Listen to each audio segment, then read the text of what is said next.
সকাল, যেখানেই থাকো বন্ধুরা, আশা করি সবাই ভালো আছো। শীতের খুব সুন্দর একটি সকাল, অনেক ভোর ভোর উঠে স্নান সেরে এখানে পুজোর সমস্ত জোগাড় একদম ধুয়ে পরিষ্কার করে রাখা আছে।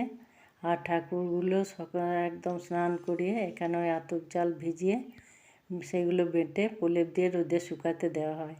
আর সারা ঘর জুড়ে দেওয়া হয় এই আলপনা, একদম বাইরের দরজা থেকে ঠাকুর ঘরের ভেতর অবধি। চলো একটু করে দেখাই। আলপনাগুলো এখনও শুকায়নি।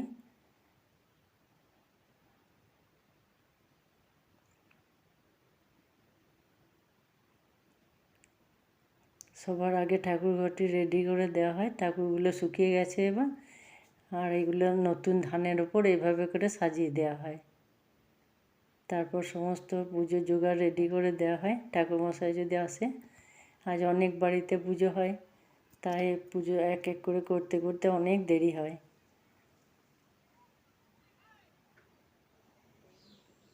এখানে বাইরের দরজা থেকে একদম ঠাকুরের ঘর অবধি সমস্ত ঘর জুড়ে এরকম আলপনা দেওয়া হয়। আর বছরে 3বার হয় এরকম লক্ষ্মী পুজো, পৌষ মাসে নতুন ধান দিয়ে, তারপর চৈত্র মাসে আর ভাদ্র মাসে। অন্য সময় অন্য পুজোর সময় যেমন আলপনাগুলো দরজায় ঠাকুরের কাছে দেওয়া হয়, কিন্তু এই লক্ষ্মী পুজোর সময় নিয়ম হচ্ছে পৌষ মাসে এই আলপনাটা ছেড়ে ছেড়ে দেওয়া যায় না, একদম সমস্ত একসাথে জয়েন্ট করে দিতে হয়। এটা ঠাকুরমশাই চলে আসছে। এই পুজো হতে 1:30-2 হয়ে যায়। তারপর খাওয়া দাওয়া সেরে একদম বিকালের শেষ দিক, সন্ধ্যেবেলায় আবার ঠাকুর ঘরটি পরিষ্কার করা হয় সামনে অনেকটা।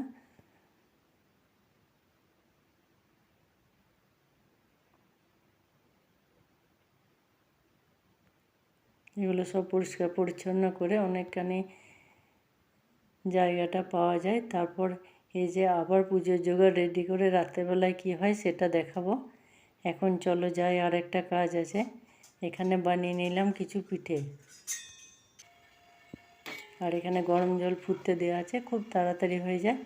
আর এই ভাপে দেওয়া পিঠেগুলো খেতেও বেশ ভালো লাগে।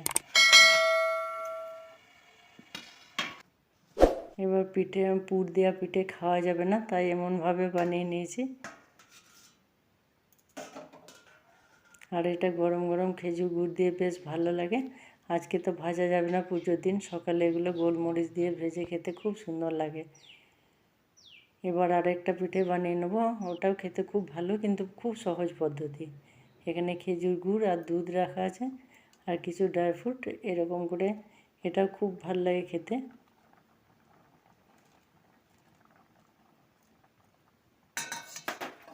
একটু ঘন দুধ আর খেজুর গুড়ে।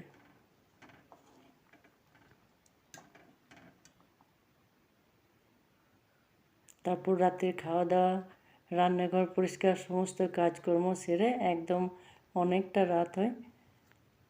এখানে রাখা আছে, এই পুজোতে মেন লাগে সর্ষে ফুল, হলুদ শিম ফুল আর মূলো ফুল, এই 3টি লাগে। আর বাকি যা যা থাকে ওই ফুলগুলো সব লাগে। আর এখানে আতপ গুঁড়ো, চালের গুঁড়ো দিয়ে এভাবে করে সুন্দর করে নানা রকম ডিজাইন করে আলপনা দেওয়া হয়। পৌষ মাসকে তো লক্ষ্মী মাস হিসাবে ধরা হয়, তাই সবাই পৌষ মাসকে আগলে রাখার চেষ্টা করে।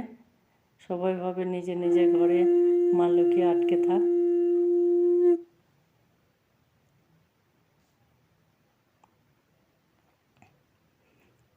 যখন ছোট ছিলাম আমরা, তখন বড় মাকে বলতো তাড়াতাড়ি খাওয়া দাওয়া পর্বগুলো সেরে তারপর সমস্ত কাজ করে এই কাজগুলো করা হবে।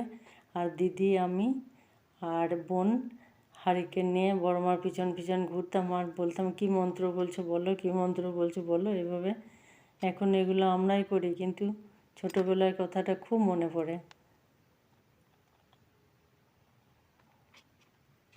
কিছু মন্ত্র এখানে ছড়ার ছলে বলা হয়। এসো পৌষ যেও না, জন্ম জন্ম ছেড়ো না, যদিও ছাড়িবে তুমি চরণে ধরিব আমি।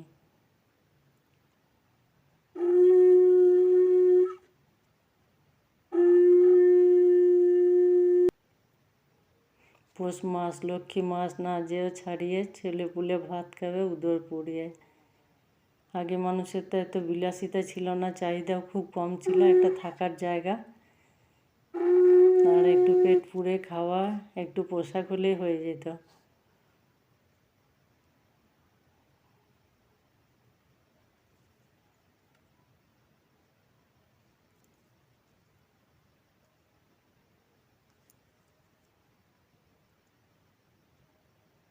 আরও অনেক কিছু বলতে, ওগুলো ঠিক মনে পড়ে না, এখন ভুলে গেছি, মনেও পড়ছে না, দু একটা মনে আছে। এভাবে ঠাকুরের কাছে উঠানের মাঝে সমস্ত বাইরের দরজা থেকে শুরু করে সমস্ত জায়গাতে এভাবে দেওয়া হয়।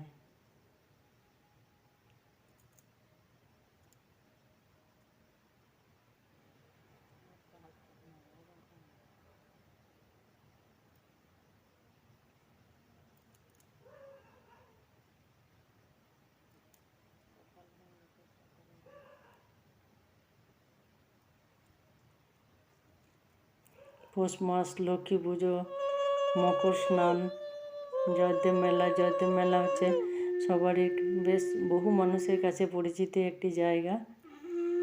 মকর স্নানে আসে অনেক দূর দূর থেকে জয়দেব মেলাতে। আমাদের এখান থেকেও খুব একটা দূর নয়, কিন্তু তবুও প্রতি বছর যাওয়া হয় না।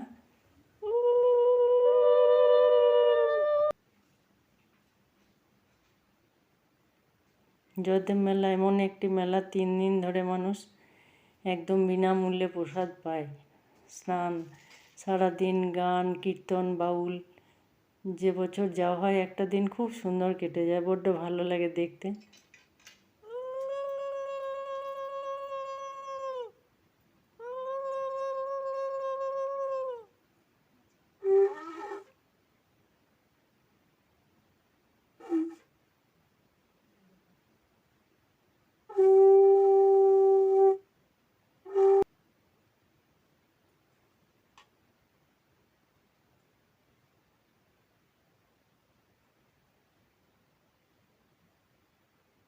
এভাবে করে সব দিয়ে প্রণাম করে যে যা শুয়ে আবার সকালবেলায় সব পরিষ্কার পরিচ্ছন্ন করে গুটিয়ে রেখে দেওয়া হয়।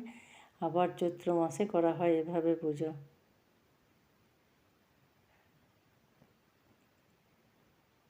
অনেকক্ষণ কাটলো বন্ধুরা একসঙ্গে, কেমন লাগলো একটু জানিও। আবার দেখা হবে, এবার আসি।